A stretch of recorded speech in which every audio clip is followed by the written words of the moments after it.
দর্শক, আপনাদের আমন্ত্রণ জানাচ্ছি যমুনা আই ডেস্কে। শুরুতেই শিরোনাম।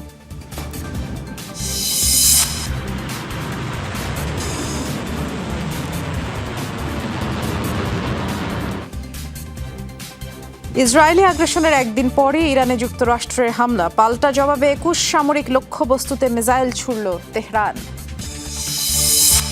অভিবাসী ছুরিকাঘাতে নাগরিক আহতের ঘটনায় বিক্ষোভে উত্তাল নর্দার্ন আয়ারল্যান্ড, বেশ কয়েকটি যানবাহনে আগুন, ভাঙচুর। বিরোধী এমপি ভাঙিয়ে শক্তি বাড়াচ্ছে বিজেপি, লোকসভায় ২/৩ সংখ্যাগরিষ্ঠতার পথে এনডিএ।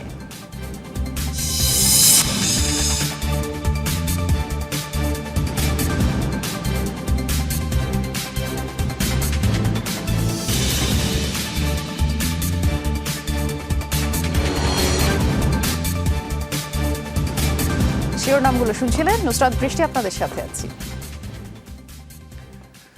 ইসরায়েলি আগ্রাসনের একদিনের মাথায় ইরান ভূখণ্ডে হামলা চালালো যুক্তরাষ্ট্র। অঞ্চলটিতে ত্রিমুখী সংঘর্ষ চলছে। হরমুজ প্রণালীতে অ্যাপাচি হেলিকপ্টার বিধ্বস্তের ঘটনায় তেহরানকে দায়ী করে আত্মরক্ষার অজুহাতে দেশটির একাধিক স্থাপনায় হামলা চালায় মার্কিন বাহিনী। পাল্টা জবাবে মধ্যপ্রাচ্যে যুক্তরাষ্ট্রের অন্তত ২১টি সামরিক লক্ষ্যবস্তুতে হামলা চালিয়েছে আইআরজিসি। ইরান ইসরায়েল সংঘাত না থামতেই আবারও যুদ্ধের দামামা মধ্যপ্রাচ্যে। যুদ্ধবিরতির আলোচনার মধ্যেই নতুন সংঘর্ষে জড়িয়েছে ইরান ও যুক্তরাষ্ট্র। পাল্টাপাল্টি হামলার সূত্রপাত করেছে যুক্তরাষ্ট্র। হরমুজ প্রণালী সংলগ্ন ইরানের একাধিক স্থানে হামলা চালিয়েছে মার্কিন বাহিনী। বন্দর আব্বাস, কেশমদ্বীপ ও বন্দরনগরী জাসকেতে শোনা গেছে বিস্ফোরণের আওয়াজ। হামলার শিকার সিরিক শহরের 2টি পানি শোধনাগারও। মার্কিন সেন্ট্রাল কমান্ডের দাবি, হরমুজের কাছাকাছি যুক্তরাষ্ট্রের একটি অ্যাপাচি হেলিকপ্টার ধ্বংসের জবাবে আত্মরক্ষামূলক হামলা চালানো হয়েছে। যদিও হেলিকপ্টার বিধ্বস্তের ঘটনায় দায় স্বীকার করেনি ইরান। পাল্টা জবাব দিতে দেরি করেনি তেহরানও। মধ্যপ্রাচ্যের বেশ কয়েকটি মার্কিন ঘাঁটি লক্ষ্য করে চালিয়েছে হামলা। আইআরজিসির দাবি, মধ্যপ্রাচ্যের অন্তত ২১টি মার্কিন লক্ষ্যবস্তু ছিল তাদের টার্গেট। বাহরাইনে মার্কিন নেভির ৫ম বহর লক্ষ্য করে ছোড়া হয় ড্রোন। মিসাইল হামলা চালিয়েছে জর্ডানের একটি বিমান ঘাঁটিতেও। আঘাত এনেছে মার্কিন F-35 বিমানের hanger, command and control centre সহ 4টি গুরুত্বপূর্ণ স্থানে। কুয়েতেও ছোড়া হয়েছে মিসাইল। এছাড়াও বুশেহর শহরে ভূপাতিত করা হয়েছে একটি মার্কিন MQ-9 রিপার ড্রোন। এরই মধ্যে অভিযান সমাপ্তের ঘোষণা দিয়েছে যুক্তরাষ্ট্র। ফলে আপাতত থেমেছে সংঘাত। ধারণা করা হচ্ছে পাল্টাপাল্টি হামলা চালালেও আলোচনার টেবিলেই সংকট সমাধানে এখন বেশি আগ্রহী Washington, Tehran. Mostafa Mahmud, Jamuna news. দেশ রক্ষায় যে কোনো পদক্ষেপ নিতে দ্বিধা করবে না ইরানের সশস্ত্র বাহিনী। ইরান যুক্তরাষ্ট্র সংঘাতের পর বুধবার এই হুঁশিয়ারি দিয়েছেন দেশটির পররাষ্ট্র মন্ত্রণালয়ের মুখপাত্র ইসমাইল বাঘেই। এ সময় ওয়াশিংটনের বিরুদ্ধে বারবার যুদ্ধবিরতি লঙ্ঘনের মাধ্যমে কূটনৈতিক প্রচেষ্টাকে দুর্বল করার অভিযোগ তোলেন তিনি। যখনই প্রয়োজন হবে আমাদের সশস্ত্র বাহিনী শক্তি ও সামর্থ্য দিয়ে শত্রুর মোকাবিলা করবে। গত রাতে এটি স্পষ্ট হয়েছে যে ইরানের সশস্ত্র বাহিনী দেশ রক্ষায় দ্বিধা করে না। দুর্ভাগ্যজনকভাবে যুক্তরাষ্ট্র পরস্পর বিরোধী বার্তা, ক্রমাগত পরিবর্তনশীল অবস্থান এবং বারবার যুদ্ধবিরতি লঙ্ঘনের মাধ্যমে কূটনৈতিক প্রক্রিয়াকে দুর্বল করে দিচ্ছে। এক হেলিকপ্টার হারিয়ে রীতিমতো ইরানের বিরুদ্ধে খেপেছে যুক্তরাষ্ট্র, যার নাম AH-64 অ্যাপাচি। মার্কিন সেনাবাহিনী তথা বিশ্বের সবচেয়ে শক্তিশালী হেলিকপ্টার বিবেচনা করা হয় এটিকে। এক কথা, যুক্তরাষ্ট্রের হেলিকপ্টার বহরের মেরুদণ্ড অ্যাপাচি। সার্চ অ্যান্ড রেস্কিউ মিশনে ব্যাপকভাবে ব্যবহার করা হয় হেলিকপ্টারটিকে।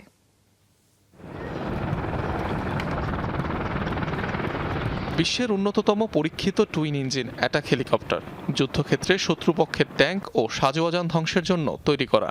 যুক্তরাষ্ট্রের সামরিক বাহিনীর সবচেয়ে বহুল ব্যবহৃত আকাশযানগুলোর একটি AH-64 অ্যাপাচি। বোয়িং নির্মিত এই হেলিকপ্টারটি তৈরি করা হয়েছিল যুদ্ধক্ষেত্রে যুক্তরাষ্ট্রের শক্তিমত্তা তুলে ধরতে। সামনে বসানো 30 মিলিমিটারের স্বয়ংক্রিয় চেইন গান থেকে মিনিটে ছোড়া যায় 600 থেকে 650 রাউন্ড গুলি। 2 ধরনের মিসাইল ও রকেট ছোড়া যায় অ্যাপাচি হেলিকপ্টার থেকে। এর অর্ডিন্যান্স সিস্টেমে থাকে 16টি হেলফায়ার মিসাইল ও 76টি রকেট।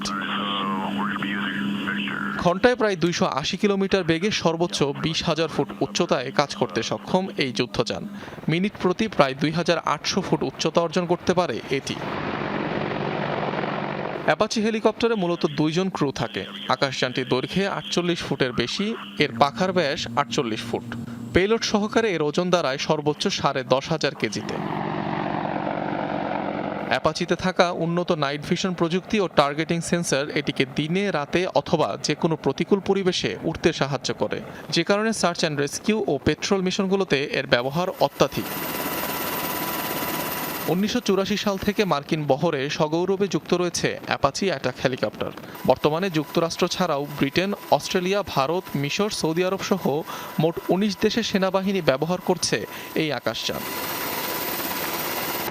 অনিক রহমান, যমুনা নিউজ। যুদ্ধবিরতি উপেক্ষা করে লেবাননে ব্যাপক অভিযান চালিয়ে যাচ্ছে ইসরায়েল। মঙ্গলবার জোরপূর্বক উচ্ছেদ নির্দেশনা জারি করার পরপরই দক্ষিণাঞ্চল জুড়ে ব্যাপক হামলা চালিয়েছে আইডিএফ। অন্তত 8 বেসামরিকের প্রাণ গেছে। পাশাপাশি সীমান্তে নজরদারিও বাড়ানো হয়েছে। তল্লাশি চালানো হচ্ছে প্রতিটি যানবাহনে। উত্তর ইসরায়েলের সীমান্তের কাছে তামিম রিজ এলাকায় গুলি করে একজনকে হত্যা করেছে আইডিএফ। যুক্তরাষ্ট্রের মধ্যস্থতায় যুদ্ধবিরতি ঘোষণার পরও দক্ষিণ লেবানন জুড়ে ইসরায়েলি অভিযানে 3,400-র বেশি মানুষ নিহত হয়েছে।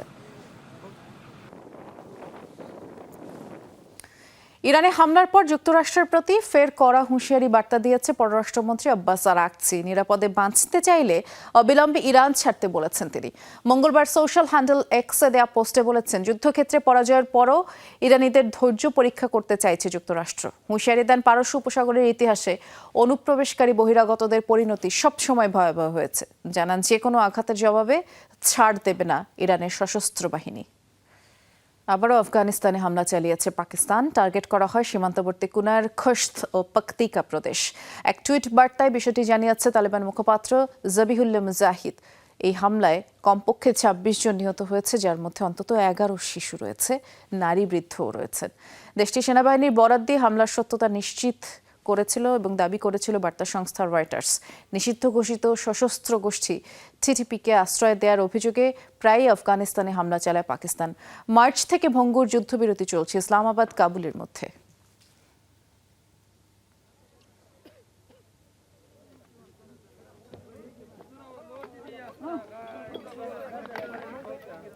আফগানিস্তানে নারী অধিকার আন্দোলনে হামলার অভিযোগ উঠেছে তালেবান কর্তৃপক্ষের বিরুদ্ধে। কমপক্ষে 2 জনের মৃত্যুর খবর পাওয়া গেছে এবং বেশ কয়েকজন আহত হয়েছেন।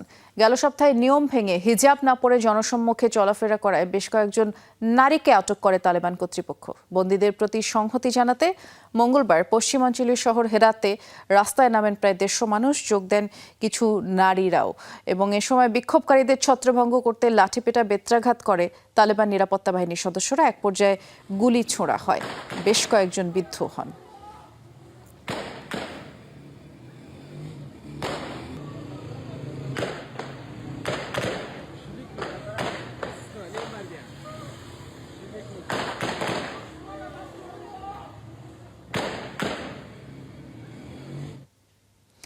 পুলিশের সাথে পাকিস্তানের নিষিদ্ধ সংগঠন জেএএসি এর ব্যাপক সংঘর্ষের পর থমথমে পরিস্থিতি বিরাজ করছে আজাদ কাশ্মীরে। পাকিস্তান অধিকৃত কাশ্মীরের রাজধানী মুজফফরাবাদ সহ অন্যান্য এলাকায় প্রায় জনশূন্য রাস্তাঘাট। সড়কে কড়া নিরাপত্তায় রয়েছে পুলিশ এবং পুলিশের গুলিতে স্থানীয় ব্যবসায়ীর মৃত্যুকে কেন্দ্র করে মঙ্গলবার ব্যাপক সংঘর্ষে জড়ায় নিরাপত্তা বাহিনী ও জয়েন্ট আওয়ামী অ্যাকশন কমিটির সমর্থকরা। নিহতের বিচারের পাশাপাশি সংগঠনটির বিরুদ্ধে নিষেধাজ্ঞা প্রত্যাহারের দাবিতে আন্দোলন চলে। নিয়ন্ত্রণের বাইরে চলে যায় পরিস্থিতি। পাল্টাপাল্টি সংঘর্ষে অন্তত 11 জন নিহত হয়। এরই প্রতিবাদে ধর্মঘটের ডাক দেয় জেএএসি।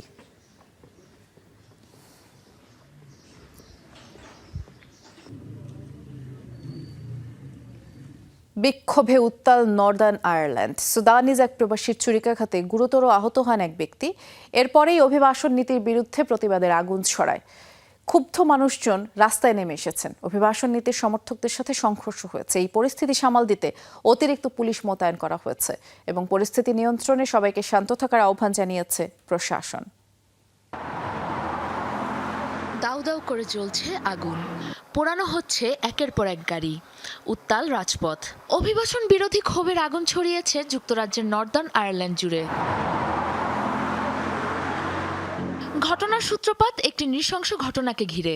সোমবার নর্দার্ন আয়ারল্যান্ডের বেলফাস্ট শহরের সড়কে এক ব্যক্তিকে ছুরি মেরে এলোপাথারিভাবে জখম করে ৩০ বছর বয়সী এক সুদানিজ নাগরিক। চোখ, ঘাড় ও পিঠে গুরুতর চোট পান ওই ব্যক্তি। আশঙ্কাজনক অবস্থায় তাকে ভর্তি করা হয় হাসপাতালে। ওই ঘটনার ভিডিও সামাজিক যোগাযোগ মাধ্যমে ছড়িয়ে পড়লে মুহূর্তেই অশান্ত হয়ে ওঠে বেলফাস্ট। যুক্তরাজ্যের উদার অভিবাসন নীতির বিরুদ্ধে নতুন করে মাথাচাড়া দিয়ে ওঠে ব্যাপক প্রতিবাদ বিক্ষোভ। বিক্ষুব্ধ জনতার আন্দোলনে উত্তাল হয়ে উঠেছে বেলফাস্টের সড়ক। বিচ্ছিন্নভাবে সংঘর্ষে জড়িয়েছে অভিবাসন নীতির সমর্থক ও বিরোধীরা। পরিস্থিতি সামাল দিতে মোতায়েন করা হয়েছে পুলিশ। যে কোনো সহিংসতার বিরুদ্ধে কঠোর অবস্থানের নির্দেশ দিয়েছেন ব্রিটিশ প্রধানমন্ত্রী কির স্টারমার। এই হামলা অত্যন্ত ভয়াবহ ও বর্বর। নিরাপত্তা বাহিনী তদন্ত চালিয়ে যাচ্ছে। তবে এই ঘটনার কোন রকম ভিডিও শেয়ার বা রিপোস্ট না করার জন্য আবারও আহ্বান জানাতে চাই। আবারও বলতে চাই, আমাদের সড়কে সহিংসতার কোনো স্থান নেই। সবার দায়িত্ব শান্ত থাকা এবং পুলিশকে তাদের কাজ করতে সহায়তা করা। ভয়াবহ এই ঘটনার ব্যাখ্যা দিয়ে একটি বিস্তারিত বিবৃতি প্রকাশ করেছে পুলিশ। জানিয়েছে ২০২৩ সালের সেপ্টেম্বরে ৫ বছর মেয়াদী ভিসায় যুক্তরাজ্যে প্রবেশ করেন অভিযুক্ত ওই ব্যক্তি। এরপর বেলফাস্টে আশ্রয়ের আবেদন করেন তিনি। তবে এর আগে তার বিরুদ্ধে কোনো রকম অভিযোগের পুলিশি রেকর্ড নেই। এই হামলার পেছনের কারণ এখনও জানা যায়নি। সন্ত্রাসবাদী হামলা বলা না হলেও এই ঘটনাকে কেন্দ্র করে দানা বাঁধছে অভিবাসন বিরোধী ক্ষোভ। পরিস্থিতি নিয়ন্ত্রণে রাখতে ব্যাপক নিরাপত্তা জোরদার করেছে বেলফাস্ট প্রশাসন। হামলার নিন্দা জানিয়ে শান্তি ও শৃঙ্খলা বজায় রাখার আহ্বান জানিয়েছে নর্দার্ন আয়ারল্যান্ড প্রশাসন।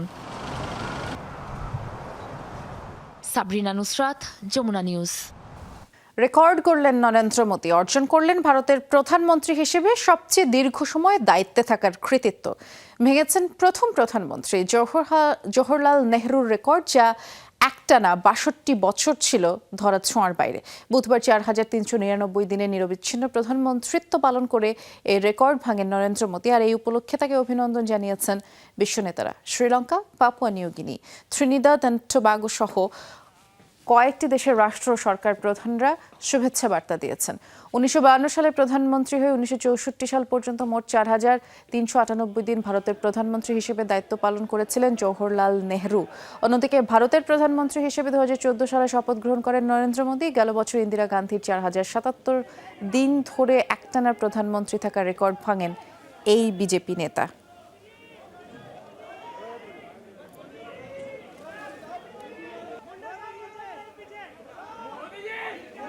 ভারতে ক্ষমতা পাকাপোক্ত করতে নতুন কৌশল বিজেপির। রাজ্যগুলোর বিরোধী পক্ষের এমপিদের দলে টানছে ক্ষমতাসীনরা। একযোগে তৃণমূলের ২০ এমপি এনডিএ জোটে যোগ দেয় নিম্নকক্ষে। এখন তাদের আসন ৩১২টিতে দাঁড়িয়েছে। আর ভারতীয় গণমাধ্যমগুলোর প্রতিবেদন বলছে কয়েকদিনের মধ্যে সেটি আরও বাড়বে। পার্লামেন্টের ২/৩ সংখ্যা গরিষ্ঠতা পেতে প্রয়োজন ৩৬০ আসন, আর তা বাগিয়ে নিতে পারলেই ক্ষমতা আরও বাড়বে বিজেপির। বিতর্কিত সীমানা পুনর্বিন্যাস সহ কোনো বিল পাশে আর বাধা থাকবে না। मनाने का एक अवसर है। বিরোধীদের বিরোধিতায় গত এপ্রিলে ভারতের পার্লামেন্টে পাশ হয়নি ক্ষমতাসীনদের উত্থাপিত অন্তত ৩টি বিল, যার মধ্যে ছিল নির্বাচনী আসন পুনর্বিন্যাস সংক্রান্ত বিতর্কিত ডিলিমিটেশন বিলও, যা ছিল গত ১২ বছরে পার্লামেন্টে বিজেপির সবচেয়ে বড় ব্যর্থতা। अधिकार संविधान में दिया गया। বিরোধীদের অভিযোগ, ডিলিমিটেশন বিল পাশ হলে বিজেপি নিয়ন্ত্রিত উত্তর ও উত্তর পূর্বাঞ্চলের জনবহুল রাজ্যগুলোর আসন ছোট রাজ্যগুলোর চেয়ে অনেক বেশি বৃদ্ধি পাবে। ফলে পরে নির্বাচনে সংখ্যাগরিষ্ঠতা পাওয়ার পথ সহজ হবে এনডিএ জোটের। তাই এই বিল পাশের জন্য নতুন কৌশল নিয়েছে ক্ষমতাসীনরা। আবারও পার্লামেন্টে বিতর্কিত বিলটি উত্থাপনের আগে ২/৩ সংখ্যাগরিষ্ঠতা নিশ্চিতে উঠে পড়ে লেগেছে তারা। পরিসীমান বিজেপি সংখ্যাগরিষ্ঠতা কেনার চেষ্টা করছে, যাতে আসনের সীমানা পুনর্নির্ধারণ বিল পাশ করাতে পারে। তারা দেশের ভোটের মানচিত্র পরিবর্তন করতে চায়, যাতে এই উচ্ছৃঙ্খল সরকার ভারতের উন্নত অংশের নিয়ন্ত্রণ নিতে পারে। But they want to delimit. এরই মধ্যে পশ্চিমবঙ্গের লোকসভার ২০ সদস্য তৃণমূল কংগ্রেস থেকে যোগ দিয়েছেন বিজেপিতে। ফলে পার্লামেন্টের নিম্নকক্ষে তাদের আসন সংখ্যা ছাড়িয়েছে ৩০০ ঘর। 543 আসনের লোকসভায় 2/3 সমর্থনে প্রয়োজন 360 আসন। ম্যাজিক ফিগার থেকে এখনো বেশ দূরে বিজেপি। তবে ভারতীয় বিভিন্ন গণমাধ্যম বলছে এরই মধ্যে অন্যান্য রাজ্যের কয়েকটি দলের সাথেও দর কষাকষি চলছে ক্ষমতাসীনদের, যার মধ্যে রয়েছে তামিলনাড়ুর ডিএমকে। সম্প্রতি বিধানসভা নির্বাচনে পরাজয়ের পর তাদের সঙ্গ ত্যাগ করেছে কংগ্রেস। গুঞ্জন রয়েছে শর্ত সাপেক্ষে দলটির 22 এমপির সমর্থন পেতে পারে বিজেপি। উদ্ধব ঠাকরের শিবসেনার দিকেও বিজেপির রয়েছে সজাগ দৃষ্টি। এনডিটিভির এক প্রতিবেদনে বলা হয়েছে সব মিলিয়ে শীঘ্রই তাদের সমর্থন পৌঁছাতে পারে 341-এ। এপ্রিলে আসন পুনর্বিন্যাস বিলের পক্ষে ভোট পড়েছিল 298, অর্থাৎ নিজেদের মোট আসন সংখ্যার চেয়েও ভোট বেশি পায় এনডিএ। স্বতন্ত্র এমপি ছোট দলগুলোকে ম্যানেজের মাধ্যমে এখন 2/3 সমর্থন আদায় করে সংবিধান সংশোধনী সহ আটকে যাওয়া সব বিল পাশের লক্ষ্য মোদী সরকারের। মোস্তফা মাহমুদ, যমুনা নিউজ। নাসা আগামী বছরের আর্টেমিস 3 মিশনের জন্য 3 মার্কিন ও 1 ইতালীয় নভোচারীকে নির্বাচিত করেছে। তারা হলেন Andre Douglas, Frank Rubio, Randy Bresnik এবং লুকা পেরমিতানো। আগামী বছরের শেষ দিকে যাত্রা শুরুর পরিকল্পনা রয়েছে এই মিশনের। তবে এই মিশনেও চাঁদে যাওয়া হবে না। তবে এই মিশনে চাঁদে যাওয়া হবে না, এর পরিবর্তে পৃথিবীর নিম্ন কক্ষপথে এই নাসার ওরিয়ন মহাকাশযান স্টারশিপ ব্লু মুন ল্যান্ডারের মধ্যে সংযোগ একসাথে কাজ করার সক্ষমতা পরীক্ষা করা হবে। ভবিষ্যতে নভোচারীদের চাঁদে পাঠানোর আগে এটি একটি গুরুত্বপূর্ণ প্রস্তুতিমূলক মিশন হিসেবেই দেখা হচ্ছে। এর আগে চলতি বছর আর্টেমিস 2 মিশনে 3 মার্কিন ও 1 কানাডীয় নভোচারী চাঁদ প্রদক্ষিণ করে নিরাপদে পৃথিবীতে ফিরে আসেন। চাঁদে নভোচারী অবতরণের চেষ্টা শুরুর আগে আর্টেমিস 3 হবে নাসার শেষ প্রস্তুতিমূলক মানববাহী মিশন।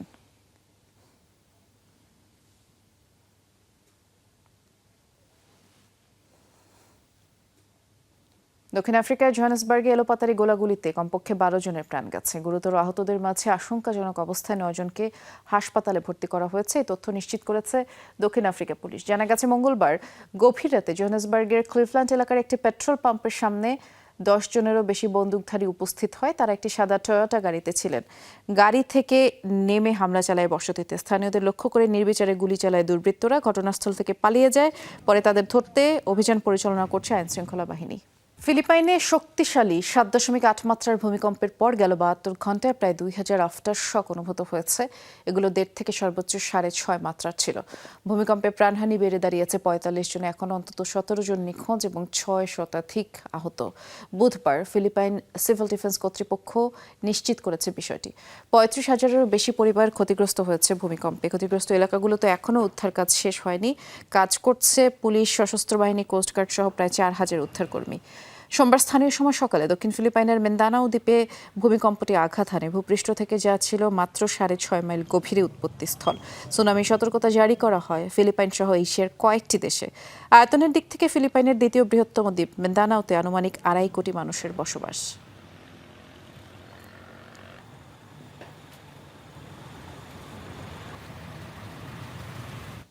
মার্কিন আর্টিলারি রকেট সিস্টেমের মহড়া চালিয়েছে তাইওয়ান। বুধবার দ্বীপাঞ্চলটির সেনাবাহিনী দ্বিতীয় দিনের মতো এই মহড়া চালায়। তাইওয়ানের তাইচুং শহরের পশ্চিম উপকূলে যুদ্ধ কৌশলের অনুশীলন করেছে সেনারা।